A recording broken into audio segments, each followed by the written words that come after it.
What's up, everybody? This is Ahmed with A. Roberson Photo, A. Roberson Media, and if you could tell by the opening montage, I got me a new toy. And no, the new toy is not my funky fresh shirt, not my A. Roberson Media shirt, and I got stickers too.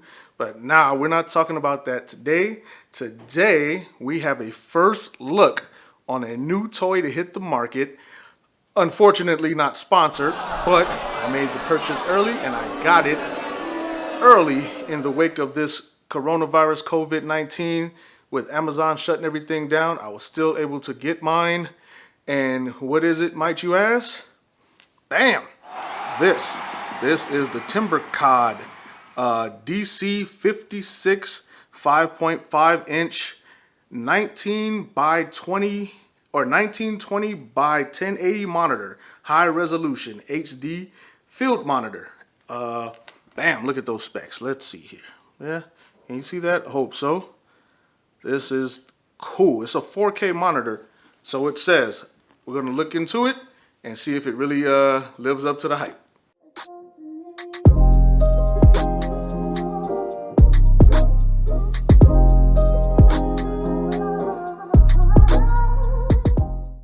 So yes, I have the new 4K TimbreCod 5.6 inch DC-56 4K field monitor. It is new to the market, and I believe, if I'm not mistaken, it is made by Viltrox. TimbreCod is a subsidiary, a company of Viltrox. And well, before I continue really quick, I hope you can notice I got my new set. My new background rather, just my TV, a couple of cameras set up there, but I like it better than using the other side of my living room to film. I may have mentioned before, I don't like to use my office / studio space because it's a little clustered in there. It's a little bit of stuff everywhere, and that's just not a good look, so I figured I'd choose a better looking place of my house to film to give you something to look at other than this mug. So with that being said, we're just gonna jump into this unboxing really quick and just look at a couple of features. This is my first field monitor. I'm building up my camera rig. My main camera, which I'm filming on now, is a Canon GH or HF G50. I know they just came out with the G60. I did an unboxing of my G50 and I'm loving it so far, and I've got it all built up nicely. The cables, I'm working on my cable management, but looking at that opening montage footage, and I'll put some back up for you to see. I have a nicely rigged camera handle on top, and I have my HDMI cable going from the camera into the monitor, and I tried it up as best I could using some Velcro. I mean, it's not the prettiest, but it keeps it out the way. But anyway, like I said, this is my first field monitor, so there's a whole lot to learn, but I'm not gonna bore you with everything there is to learn. I'm just gonna dive into the features. I'll show it in the B footage or a little side screen while I talk your ear off a little bit. But looking at the unboxing, you see it comes with, of course, a thank you note or a registration card, thank you note, instruction manual, actually, which I'm holding right now, which has a lot of good useful information, but it's a learning curve, especially for me. I'm brand new to this, so I got a whole lot to learn. But it does come with a good enough instruction manual that, whereas if you take your time, you'll actually learn how to use their monitor. And as I go through the features, I'm learning as I go. But anyway, back to the unboxing, you'll see it comes with the registration card, instruction manual. It comes with two HDMI cables. It has a HDMI Type-C and a standard or micro HDMI, which I plug into my camera, and then the other side of the HDMI cable, which is standard, actually plugs into the monitor.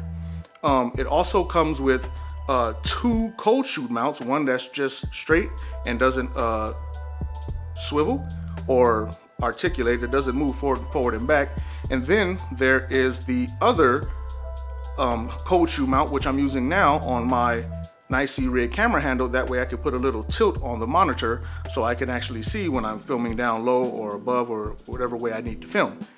And that arm, if you see that silver and black arm, articulating arm, that is a very robust, well-built arm. I'm very happy with that. I know it's non-electrical, it's just mechanical, but you still want your mechanical parts to function just the same, right?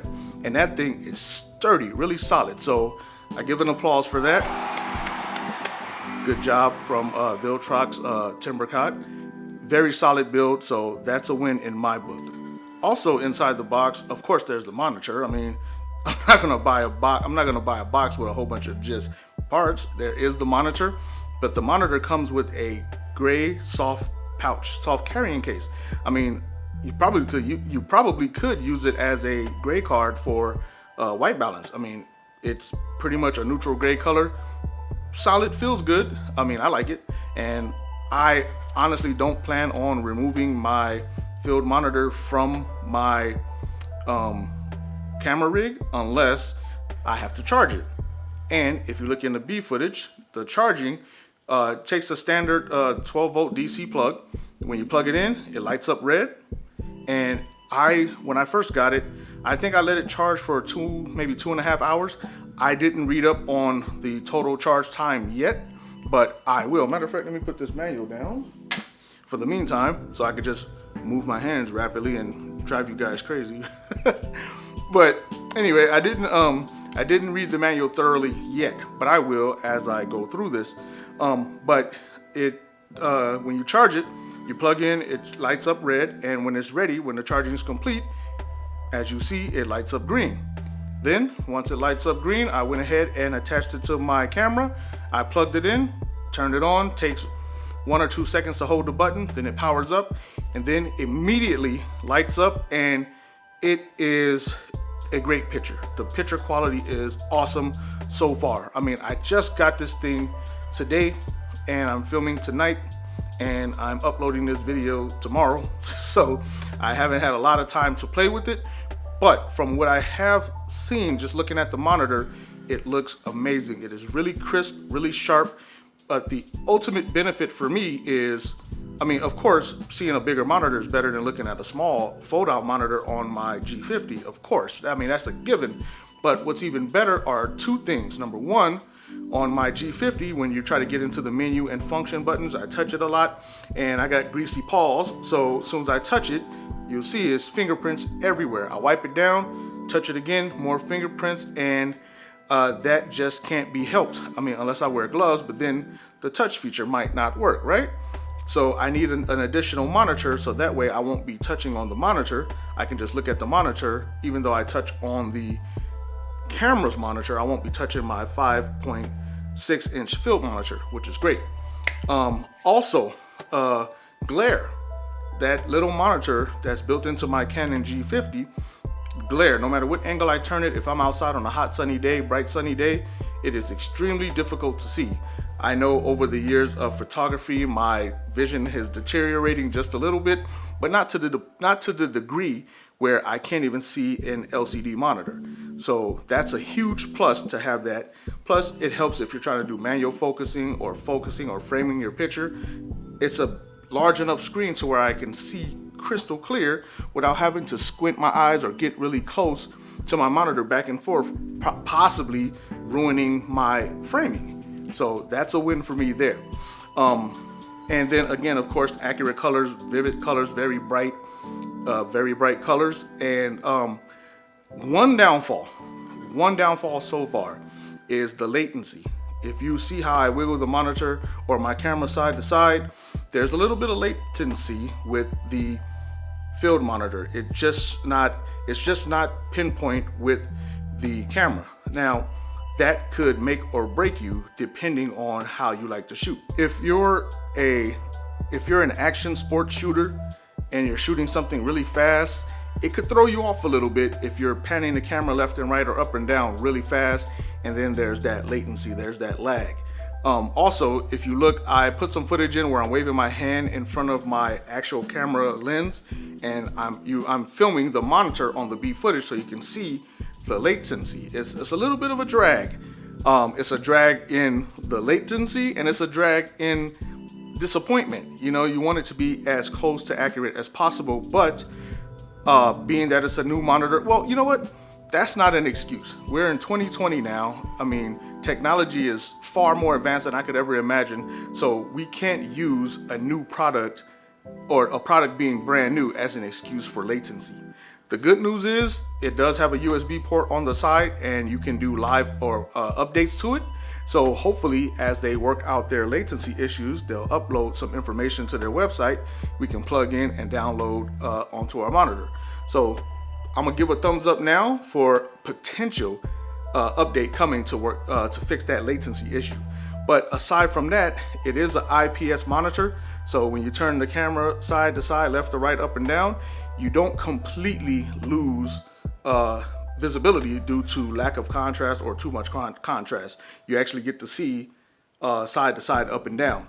To what degree, I don't know yet because I haven't played with it that much to know how much I can turn left or right to see how much of the monitor I can see.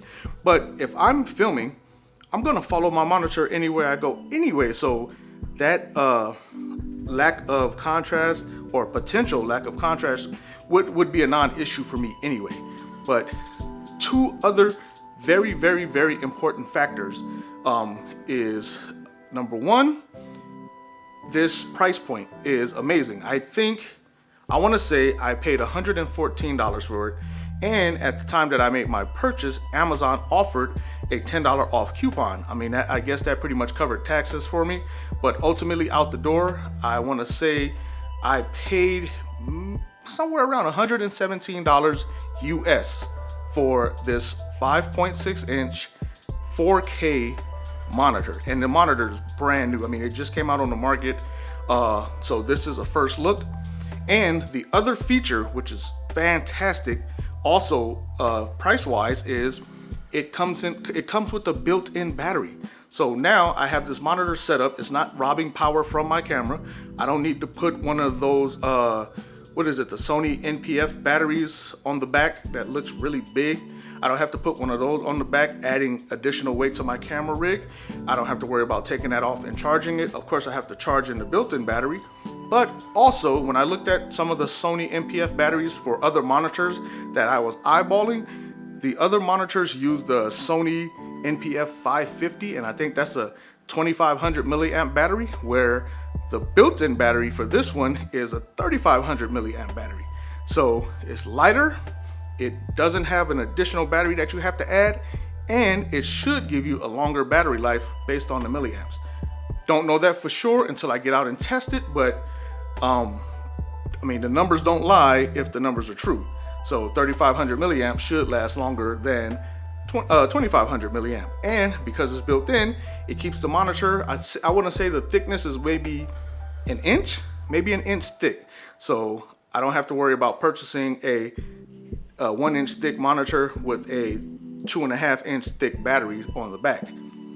Cosmetic, I know it's only cosmetic. It doesn't hurt the functionality, but like I said, that's you're suffering a weight penalty by adding that extra battery. Or some monitors, you have to have a battery attachment on the back in addition to the battery itself. So with everything built into this TimbreCod DC-56, that's thumbs up for me. That's a total win. So if you look at the footage really quickly, you'll see I'm going through some of the features. It's too many to name. I'm not going to sit here and bore you with all the names and all the functions in this monitor, but as you see me going through the menu, there's a lot to it. Focus peaking, false color, the marks on the screen, the screen framing, the RGB color, the user preset colors, the color temperature, everything that you can imagine that any other monitor has on the market today, this monitor has. And again, I just played with it just for a little while tonight, and so far so good. Other than the latency, everything else is major thumbs up.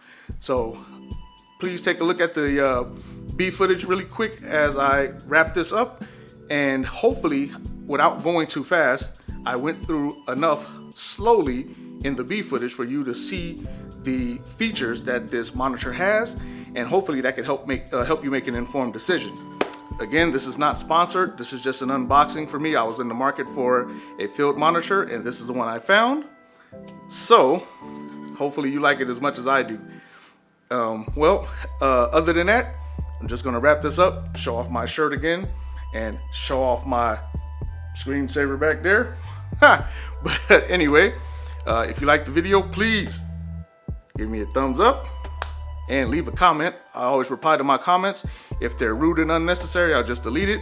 If you have constructive criticism or just positive feedback, I'll reply. And subscribe. I got more stuff to come. I know this video is on the back of the COVID-19 video I did down the empty Las Vegas Strip, and I will do one more of those videos in the daytime just to see what it looks like. But other than that, I'm gonna stick to my tech stuff and keep my unboxings coming as they come to me. So this is Ahmed with A. Roberson Photo, A. Roberson Media. I'll see you in the next video.